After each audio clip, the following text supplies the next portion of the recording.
하나님 감사합니다. 오늘도 주신 은혜가 있어 마음을 정하고 뜻을 모아 예배자가 되었습니다. 우리의 예배가 하나님 기뻐하시는 예배로 드려짐이 있게 하여 주시옵소서. 우리 각 사람의 중심이, 마음이 하나님을 향하게 하여 주옵시고 하나님 주시는 은혜로 가득 채워지게 하여 주시옵소서. 우리의 시선이 주님의 십자가를 향하게 하여 주옵시고 오늘도 주님 부활의 목격자와 증인의 삶을 살아낼 수 있는 힘을 더하여 주시옵소서. 우리가 발을 딛고 살아가는 오늘 자랑하고 싶고 인정받고 싶어하는 마음들을 주님 품어주옵시고 우리가 참으로 가져야 할 것, 우리가 진정으로 인정받고 자랑해야 할 것이 무엇인지 선명하게 분별할 수 있게 하여 주옵소서. 이 땅에서 자랑할 수 있는 것들에 지나치게 매이지 않게 하여 주옵소서. 꽃처럼 시들고 풀처럼 마르는 것들에 매여 영원한 삶을 잊어버리지 않게 하여 주옵소서. 성령님의 조명하심을 통하여서 내가 보아야 할 것, 내가 가져야 할 것, 내가 누려야 할 것이 무엇인지 깨닫게 하시고 온전히 보고 소유하며 누리는 성도의 삶 되게 하여 주옵소서. 예물을 드립니다. 믿음으로 드리는 예물마다 하나님의 받으심이 있게 하옵시고 드린 심령과 삶 속에 은혜가 넘치게 하여 주옵소서. 믿음으로 바칩니다. 은혜로 채워 주옵소서. 감사함으로 바칩니다. 충만케 하여 주옵소서. 감사합니다. 축복합니다. 예수님 이름으로 기도하옵나이다. 아멘. 낮은 자가 자랑할 것이 무엇이 있을까요? 낮은 자가 소유하고 있고 이룬 것, 낮은 그와 관계 있는 것 중에 남에게 칭찬과 인정을 받을 만한 것은 무엇이 있을까요? 부한 사람은 자랑할 것이 있어 보입니다. 부한 사람은 그가 가지고 있는 소유를, 지니고 있는 재물을 자랑할 수 있겠습니다. 지위도 권력도 남에게 인정받고 칭찬받을 만한 자랑거리가 되겠습니다.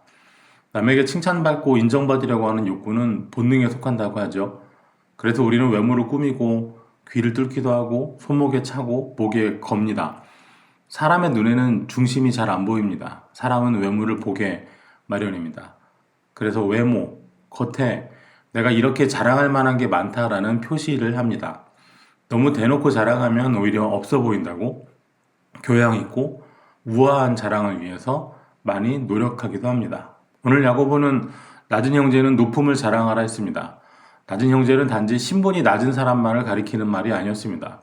바로 다음에 나오는 부한 자와 비교되는 가난한 사람을 말합니다. 굳이 가난하다고 말할 필요는 없으니까 야고보가 표현을 고상하게 한 것입니다. 가난한 사람에게 자랑할 만한 것 무엇이 있을까요? 남에게 보여주고 칭찬받을 만한 것이 무엇이 있을까요? 혹 자발적인 청비는 자랑할 만하겠습니다. 독립운동하기 위해서 재산을 다 팔아서 쓰고 나라 위해서 쓰다가 가난해진 후손들은 자부심을 가질 만하죠. 복음을 위해서 일부러 가난해지는 경우도 자부심을 가질 만합니다. 노년에 가지고 있는 재산을 정리해서 본인은 최소한의 청빈한 삶을 살고 선교지에 교회를 세우는 분들도 있었습니다. 그러나 이런 자발적인 가난 이외에 낮은 자가 가난을 자랑하는 것은 우리 보통 하는 말로 그래봐야 있어 보이지는 않습니다. 현실의 빈곤 앞에서는 자부심이나 긍지도 그렇게 오래가지 않습니다. 지금 우리 사는 세상은 신분사회는 아닙니다. 그러나 시장 경쟁 속에서 가난한 사람은 기회를 갖기 어려운 것이 사실입니다. 그래서 사회복지제도가 있고 안전망이 있지만 어느 나라도 완전한 복지를 이루지는 못했습니다. 초대교회 시대에는 엄격한 신분사회였습니다. 낮은 사람은 신분도 낮고 또 그렇기 때문에 가난할 수밖에 없는 처지였습니다. 신분을 극복하고 부유해지는 것은 그야말로 가뭄에 콩날 만한 일입니다. 초대교회 시대에 이 구별이 엄격하던 때의 낮음은 일종의 저주와도 같은 것이었습니다. 혹시 그가 신분상 자유인이라 할지라도 노예는 아닐지라도 가난은 그의 삶을 노예나 다름없게 만들어버립니다. 그럼에도 불구하고 오늘 본문은 낮은 형제에게 자랑하라 합니다. 자랑하라고 말하는 내용은 높음입니다. 낮은 자가 어떻게 높음을 소유할 수 있을까요? 이미 높은 사람이 낮은 사람을 높여주면 됩니다. 어떤 힘 있는 사람이, 권력 있는 사람이 신분 낮은 사람을, 노예를 면천시켜서 평민이, 자유민이 되게 해주면 그것이 높아지는 것이었습니다. 야고보는 높음을 자랑하라 했습니다. 이미 높아졌다는 말이죠. 누가 이 낮은 사람들을 높여주었을까요? 그렇습니다. 주님께서 높여주셨습니다. 높으신 주님께서, 영광의 주님께서 낮은 자를 높여주셨습니다. 전에는 그저 가난할 뿐이었습니다. 신분도 미천할 뿐이었습니다. 그러나 이제는 주 예수 그리스도로 말미암아 새로운 사람이 되었습니다.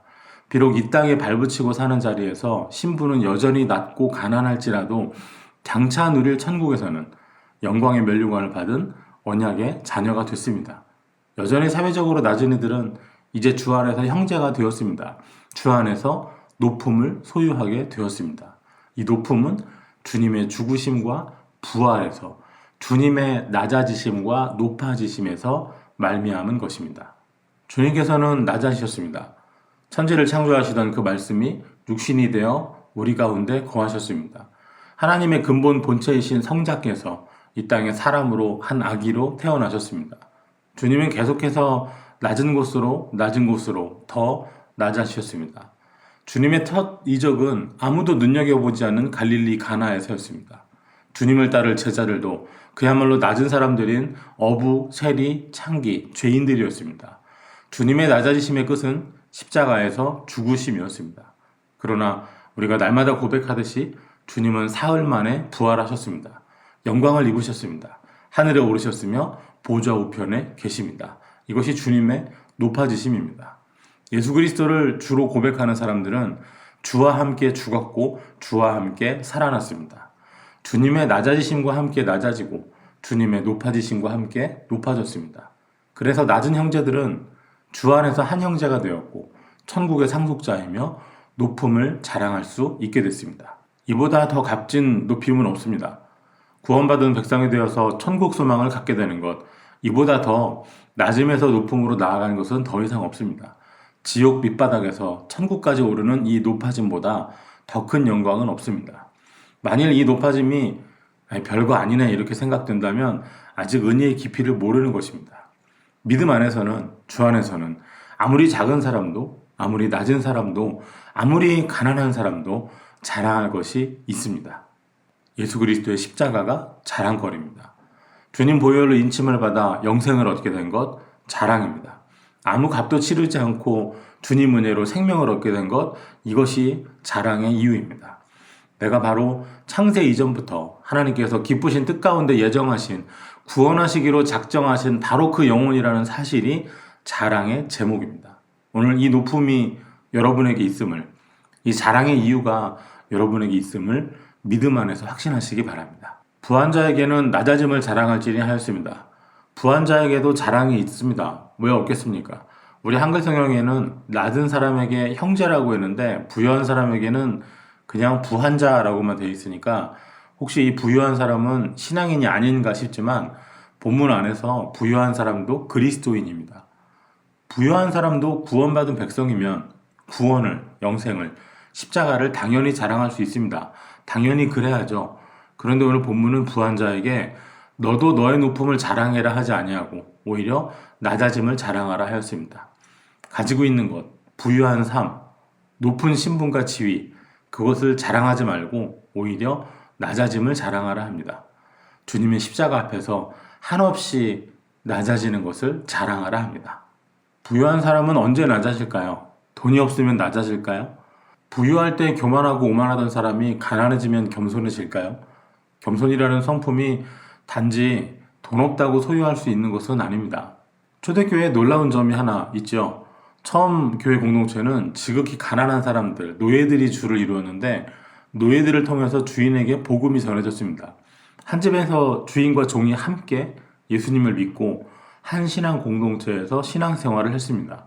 신분이 높거나 낮거나 재산이 많거나 적거나 다 같이 주 안에서 한 형제, 한 자매였습니다. 그런데 이것이 현실에서도 이 좋은 대로 이루어지면 참 이상적이고 복음적이죠. 하지만 그게 잘 되지만은 않았습니다. 교회 밖에서 재산 많고 힘있고 영향력이 큰 사람들이 교회 안에서도 더 힘을 갖고 더 많이 말하고 교회의 주도권을 잡게 되는 일이 많았습니다.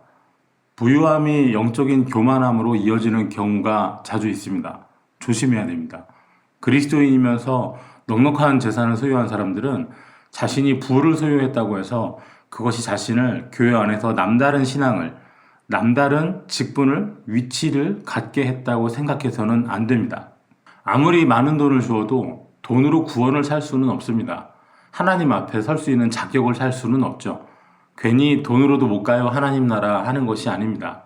주님의 십자가 앞에서는 부한 자나 낮은 자나 똑같이 보혈이 필요한 죄인임을 깊이 생각해야 합니다. 야고보는 부한 자들에게 강권합니다. 예수 그리스도의 십자가 구원 앞에서 낮아지고 겸손하듯 자신을 낮은 자와 동일시하면서 낮아짐을 자랑하라 권면합니다.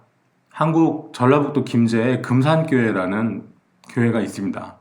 굉장히 오래된 기독교 유적지로 지정이 되어 있습니다. 그 교회가 처음 형성될 때 조덕삼이라는 분이 교회를 많이 섬겼습니다.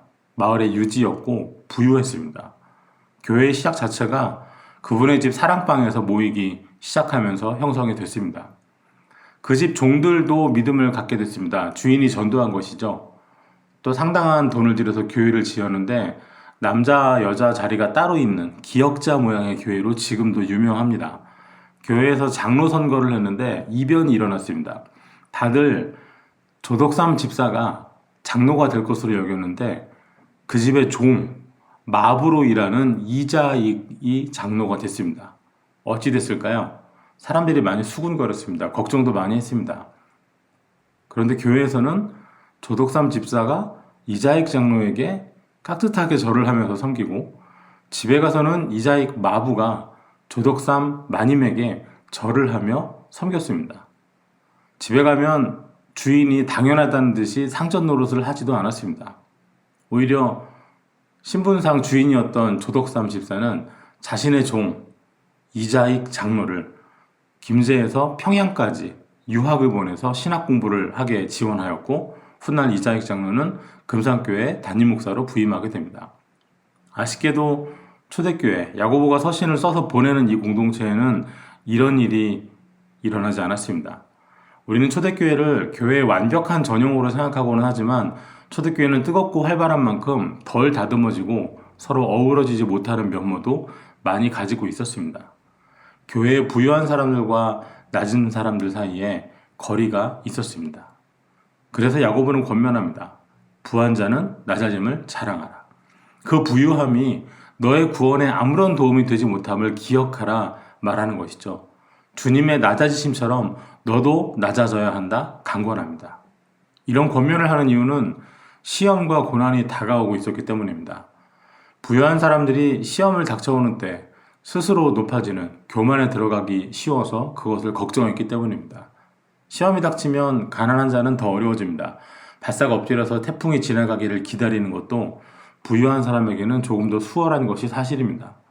부유한 사람이 나는 구원받아서 높아짐이 있는 데다가 주신 물질도 있다라고 자랑하게 되면 교만으로 접어드는 길이 더 넓어집니다.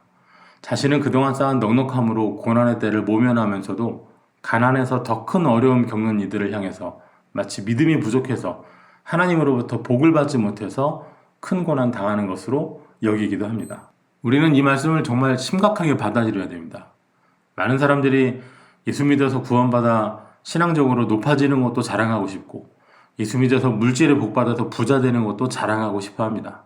자랑에 자랑을 더하는 것이 믿음의 결과라고 생각하고 싶어 합니다. 그러나 오늘 성경은 가난한 형제, 낮은 형제들은 믿어서 부한 자 되라. 부한 자는 믿어서 더 부자 되라. 그래서 믿어서 잘 됐다고 자랑해라 하지 않았습니다. 낮은 자가 자랑해야 할 것은 주로 말미암아 하나님의 자녀로 높아진 것입니다. 부한 자가 자랑해야 할 것은 주님 앞에 엎드려 은혜를 구하는 겸손함, 그 낮아짐입니다. 거기서 구원을 얻었기 때문입니다. 부한 자의 부유함은 꽃이 시들어버리듯이 풀의 꽃과 같이 지나가는 것이기 때문입니다. 지금 야고보가 말하는 부한 자들은 로마 귀족들이 아니었습니다. 초기 교회는 상당한 숫자의 흩어진 디아스포라 유대인들이 주님을 영접하고 그리스도인이 되었습니다. 그들 중에는 유대인답게 상권을 쥐고 장사를 잘해서 상당한 재산을 모으기도 하고 로마 시민권을 사서 귀족들과 어울리는 지위를 누리는 사람들도 있었습니다.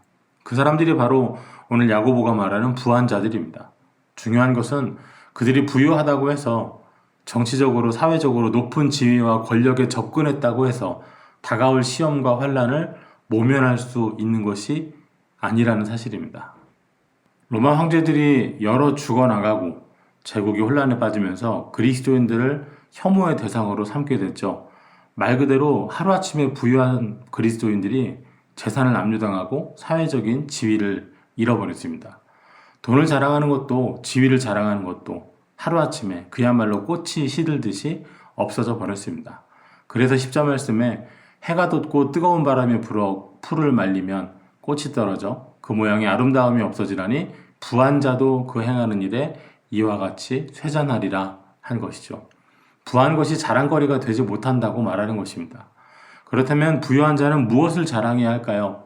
주님 앞에서의 낮아짐입니다. 엎드림입니다. 주님 앞에서 낮아지는 것은, 엎드린다는 것은 내가 주님을 구주로 모신다는, 영접했다는, 예수님이 나의 구주시라는 고백입니다. 그리스도인이 가져야 할 자부심, 자긍심, 자랑이 무엇이 있을까요?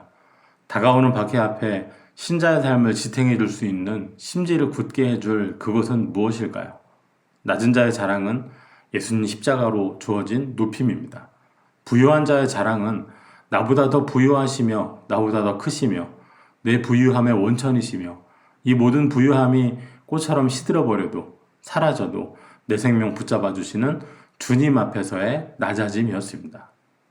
야고보는 처음부터 다급하게 시험을 당할 때 온전히 기쁘게 여기라고 당부했습니다. 시험은 낮은 자에게도 부유한 자에게도 찾아옵니다. 누구도 피할 수 없었습니다. 시험이 다가오는 상황에서 낮은 사람, 가난한 사람이 어쩌고 부유한 사람이 어쩌고 구별짓고 차별하는 것은 무의미한 것이었습니다. 그래서 야고보는 낮은 형제, 부한 자에 이어서 시험을 참는 자를 말합니다. 12절에 시험을 참는 자는 복이 있나니 이는 시련을 견디어낸 자가 주께서 자기를 사랑하는 자들에게 약속하신 생명의 면류관을 얻을 것이기 때문이라. 다가올 박해를 거칠 때 그 불같은 시험을 잘 참는 사람, 끝까지 말씀을 지켜내는 사람이 복 있는 사람입니다. 진짜 복은 이 땅의 물질을 얼마나 소유하고 있느냐로 결정되는 것이 아닙니다. 심령이 가난하고 애통하고 온유하고 의에 줄이고 목마르고 긍휼히 여길 줄 알고 마음이 청결하고 화평하게 하고 의를 위하여 박해를 받음으로 복 있는 사람 되시기 바랍니다. 또한 오늘 시험을 참는 자 복 있다 하였으니 이 말씀 기억하여 복 있는 사람으로 드러나게 되시기 바랍니다. 여러분 복 있는 사람 되시기 바랍니다. 오늘 우리의 자랑이 복 있는 자의 자랑이 되어야 하겠습니다. 우리의 낮고 부유함과 상관없이 늘 자랑이 있어야 하겠습니다. 나를 구원의 자리로 영생의 면류관 씌워주시며 높여주신 주님의 은혜를 자랑해야 하겠습니다. 내가 엎드려 간구할 수 있는 나의 주, 나의 하나님이 계심을 자랑해야 하겠습니다. 이런 사람의 자랑은 흔한 자기 자랑, 자기 과시와는 다릅니다. 우리는 신약성경에서 바울의 자랑을 볼 수 있습니다. 바울만큼 어려운 고난과 시험 겪은 사람이 또 누가 있겠습니까? 바울은 시험을 잘 참아냈습니다. 그 이의 면류관을 기대했습니다. 그런 바울은 약한 것을 자랑하고 십자가를 자랑했습니다. 고린도후서 11장 30절에 내가 부득불 자랑할진대 내가 약한 것을 자랑하리라. 그의 연약함에도 불구하고 교회가 세워지게 하시고 성장하게 하시고 아시아 온 지역에 복음이 전파되게 하신 주님을 자랑하기 위해서 바울은 자신의 약함을 오히려 자랑했습니다. 그의 자랑은 약할 때 강하게 해주시는 주님의 은혜였습니다. 갈라디아서 6장 14절입니다.